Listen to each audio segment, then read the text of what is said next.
to my channel. For today's video, I am going to be reviewing a couple new products that recently entered my collection. The star of the show, the #1 most important being the new Natasha Denona Mini Rose palette. But I also recently got a Sephora order, which included the Rare Beauty True to Myself tinted powder. And I've already tested this. I needed to sneak it into this review. And then the last review I did, the video posted on Friday, I reviewed and swatched all of the Fenty Beauty new lip liners and lip gloss sticks, but I literally had one job and I managed to lose some of the lip colors mid-filming and not even realizing it. So I got them. There are 4 colors that I didn't swatch. So a lot of you guys were like, girl, we need to see Fenty Glow and Blaze Donut. I have them here along with Peanut Butter and Rubber Bands lip liner. So I will have the full review on these already up on my channel, but these, I'm going to swatch these colors because I don't know what I was thinking. My bad. You'll see them today. I love me a good powder, so I was really interested in this Rare Beauty True to Myself Tinted Pressed Talc-Free Finishing Powder. I purchased mine from Sephora. Rare Beauty has a loose setting powder out right now that I honestly didn't really love, so I wanted to see what we could do with this powder because they claim that it's blurring, which is a must for me. Smoothing, reduces shine, sets makeup, light buildable coverage, natural finish. I've already tested it, so I'm acting like I don't already know what it's gonna be like. But this is $30. I picked up the lightest shade. I find the Rare Beauty complexion to run a little bit deeper than the norm. So like for me, I'm normally a light to light medium, and I find even their light to just be a little bit dark for me. And since this is a finishing powder, I like a brighter finishing powder. So I picked up the shade Porcelain. One of you guys in my community post said that you're done with the toilet bowl packaging. It truly cannot be any more toilet bowl than this. I can't unsee it. So you have a toilet seat right here. Let's see. Made in France, 18-month shelf life. I'm like crying from laughing about that. It does come with a mirror and it stands on its own. I have to say, for this being porcelain, it does look a little bit dark. So it has a soft touch to it, not the loosest powder. So when you put your brush in, there's not going to be a ton of fallout.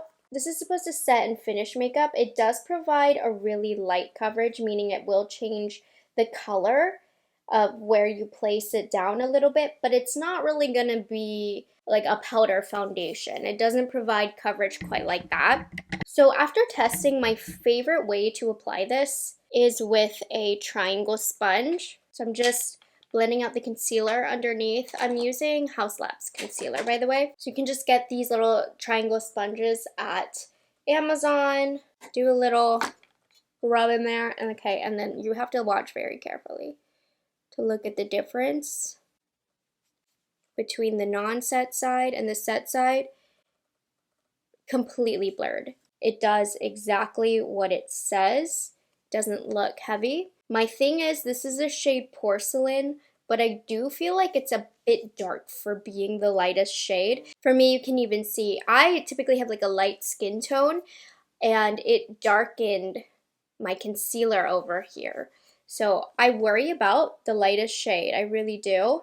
But on me, this is the perfect shade for how I like it. Since I mostly place powder in my T-zone area, I need it a little bit more brightening. But this blurs really nice. It looks really smooth and fine. This claims to be like a finishing powder slash setting powder. Sometimes I feel like they either do one or the other. Like they don't look good being set, or it's kind of dumb as a finishing powder. This makes complete sense. It is setting the makeup while smoothing it, not looking heavy.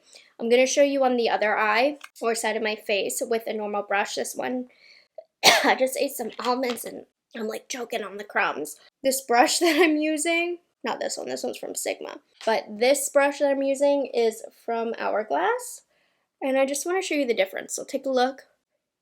This is a little bit of a softer set, so it's not quite as blurring or perfecting as with the sponge, but it still blurs and sets even like that. And it feels lightweight. It doesn't feel heavy. So if you want a lighter weight feel, I definitely recommend using a brush, but it doesn't feel heavy if you use the sponge either. It's just This is a beautiful powder.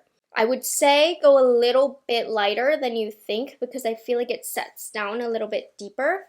And it does have that very light level of coverage. So like I had a cream blush underneath, but because I kind of put it over, it covers the color of the blush a little bit. So I'm going to need to go over with a powder blush over top to bring that color back. So you can see it does give a little bit of coverage. I love this little toilet seat powder. Really lovely. Does as it says. Very, very excited about this. Now let's get into the exciting part. Natasha Denona's Mini Rose palette just entered my collection. Now a lot of you weren't excited about this because all 5 of these shades are existing already in the Natasha Denona line, 3 of which are in the regular retro palette, and then 2 of them, 1 in each of the 28 palettes. I believe a number of these are reformulated. A couple of these are same color, different formulation slash, like one is cream to powder and then the new one, it's just the regular matte formulation. So we'll do the comparisons today and I'm gonna do one eye with the OG colors and one eye with the new colors to see if there's any difference in formulation. I did already do a tutorial with the colors that I had in here.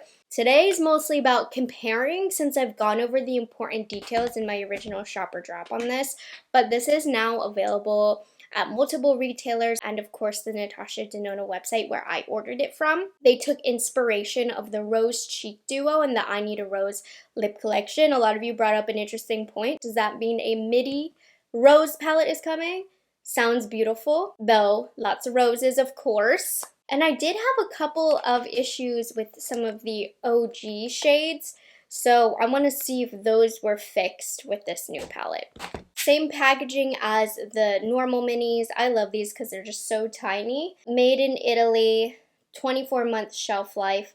My sticker's on a little crooked, being nitpicky, but I know some of you would be bothered by that. I got asked if these pans are removable. They don't have the holes like the midi palettes do, but I'm sure you could find a way to get them out. So let's swatch the new palette here. So we have Golden Rose, which looks very different to the consistency and texture in the 28 pan palette, so complete different formulation. We have Apart, a matte dark taupe. This is a cream to powder in the original formulation. Flamingo, matte light soft pink, feels a little bit more matte to me. Psychedelic, a chroma crystal baby pink. Yeah, complete different formulation than in the 28 pan palette. It's thinner, it's very soft, it's almost more creamy and chunky and thick in the 28 pan palette, but we know those are a different formulation already. This already feels so much better and is swatching with more depth than what we get in the original formula. This is a little bit more of a dry powder. The other one in the 28 pan palette's a little bit more silky and satiny. I don't know about this one. We'll see. As in, I don't know if it's different or not. This one, Andy, I feel like is also a cream to powder in the original. But here are the swatches of the new palette. Looks really beautiful and cohesive. I love these 5 pan palettes, at least this one in particular, because there's varying depths here. So you can get a little bit more variety in your looks, despite the minimal amount of colors.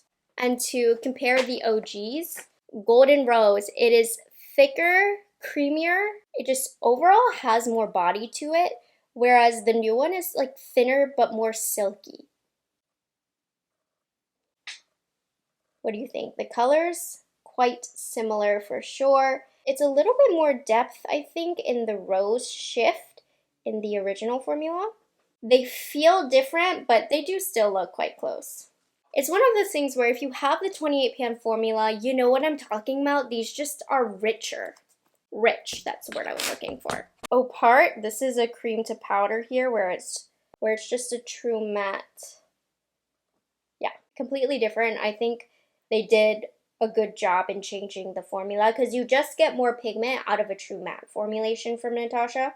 Flamingos in the green brown palette. Now this in here has a little bit more shine to it. It feels more slippery, almost more chalky is how I would describe the feel. And it's definitely more white as well. The new palette's a little bit more peachy. This is more of a light pink. And you can see it's more of a satin finish in the original formulation, as well as it's emphasizing like lines and stuff on my hand more. They've definitely changed it up. Psychedelic, this one I wasn't sure if there was anything different. To me, by swatch, I think they feel and look quite similar. So we'll see on application, but I don't think that one's changed too much. And then Andy in here is definitely a cream to powder.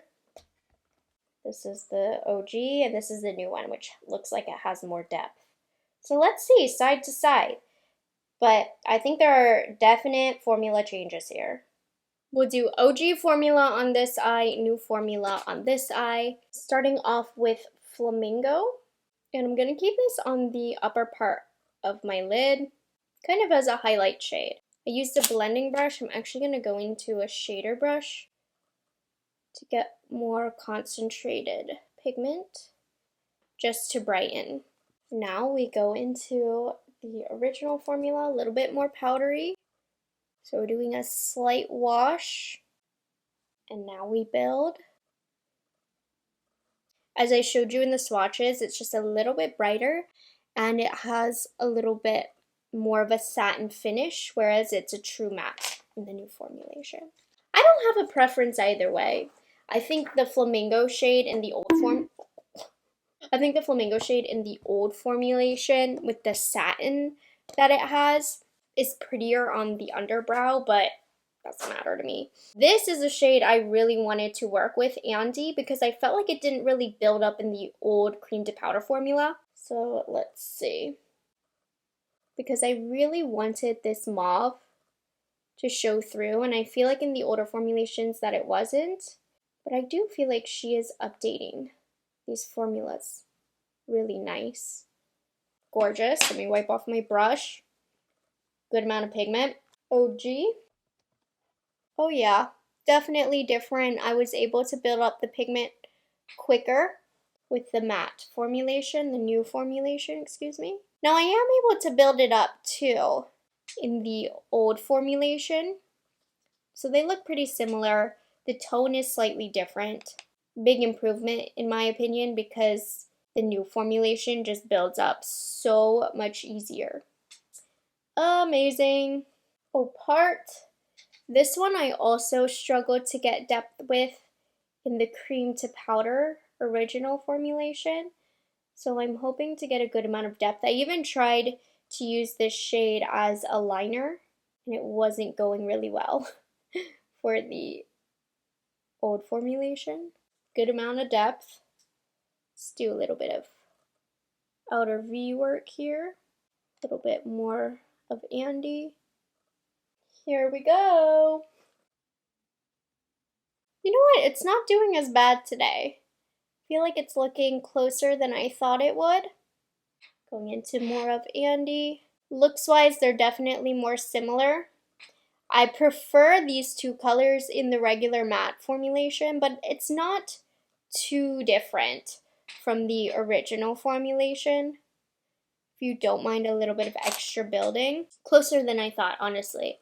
I'm thinking if you have the retro palette, unless you really like that this is in one tiny palette, you don't need the new mini rose for sure. They look very similar. Let's do a little bit of golden rose. This is the one where I feel like they're completely different, though it might be better in this case because the new formula is adhering nicely to the eyelid because it's thinner, not so rich in texture. Whereas I feel like the older formulation of golden rose, and this might just be due to age, but it picks up a little bit chunky so it doesn't really stick to the eyelid as well. Yeah, it's more powdery. This is one of the most beautiful shades Natasha Denona has, especially in the 28 pan palette, but it's not applying as easy in the old formulation. Like I said, might be due to age, but if you've had this palette for a while, like I have, and you love the golden rose, which is one of my favorites in the 28 pan palette, this one's cleaner, easier to use. So that's definitely an improvement for me. And finally, This shade I feel like might be exactly the same. Looking, I have old formulation, new formulation. I don't know. Here's the new formula. Old formula. These to me are the exact same. So, no difference here. And we're doing Andy on the lower lash line. O part, outer V area. I don't think I did anything too different from my original review. But I just needed to make sure I did a look that could carry all 5 shades. In my Natasha Denona order, I got a free little liquid liner, so I'm going to use that today. I'll be right back to finish lashes. I'll give you my final thoughts on these. The new palette I think is really beautiful, and I think the formula changes that they've made in here are for the better. The only one I'm doubtful of is Golden Rose, because it was so pretty in the 28 pan palette, but since I think mine is old, it doesn't really stick right to the lid, so this is actually better. Though I love the richness of the 28 pan palettes. Relaunch those. Remember the Metropolitan palette, or Metropolitus, whatever it was. They need to relaunch those 28 pan palettes in that palette style. Anyways, we've been saying that for years. But Natasha, if you're listening, please listen and do. Anyways, all of the formula changes I think were for the better. If you have the retro palette, the only reason you'd need to buy this really is to have these colors to travel with. You don't need it if you have the retro palette. So I like it. It's not a must-have for me. I didn't need to have it to change my collection or upgrade my collection, but I'm not mad that I have it, and I think the look that I did is really gorgeous, and you can get a variety of looks with these. So good quality, happy about this. It's up to you if you think it's worth it or not. Now onto what I owe you guys. Some swatches of the final Fenty lip products that I somehow missed on giving you guys. So, let's do Rubber Band's lip liner and Fenty Glow. A classic shade. How did I forget this one? Okay. And if you want more of my thoughts on this lip liner, it's in the full review, but just a quick rundown. It's a bit slippery for me. I like a drier lip pencil, but it sets down and it has a really good last time. When I wore MVP out for the whole day, the lip liner outlasted the lip gloss stick by a landslide. I still think my Charlotte Tilbury and Pat McGrath are better and have better staying power, but it's a good formula. And this shade, super versatile, will go with a lot of different lip colors. If you have a medium complexion, this will be the perfect nude lip pencil for you. Rubber Bands. Beautiful. And then Fenty Glow lip gloss sticks. So these do not have amazing lasting power, but typically products of this style do not. This leans more lipstick than it does lip gloss, but it still's a little goopy. Medium coverage. Smells like the lip glosses. Does a decent job of filling in the lines. It's not super thick like a gloss and not as glowy as the glosses as well, but it is that gloss stick hybrid. So this is Fenty Glow. That's really pretty. This is an ideal everyday lip combo for me. Maybe I'd go a little bit lighter with the lip liner. Rubber Bands, Fenty Glow. And then the final lip swatches, we have Peanut Butter. I know one of you requested that. And Blaze Donut. A lot of you guys requested this one. So, Peanut Butter. It is giving a little bit of peanut butter. This is pretty. It's like a warm, like contoury shade for me, but leaning warm. It might be more slippery than I prefer, but so long as I stay within my lip range, it is so easy to line. Suspiciously easy, to the point where it can slip and you can go out of the line. But I did a good job with that. Okay, and this is the lightest shade, Blazed Donut. Wow. It is showing the lines of my lips a little bit more than the other colors, but it's giving nude. For a bold eye look, this is nice. Can't believe I missed swatching these in the original video, but again, gorgeous combo.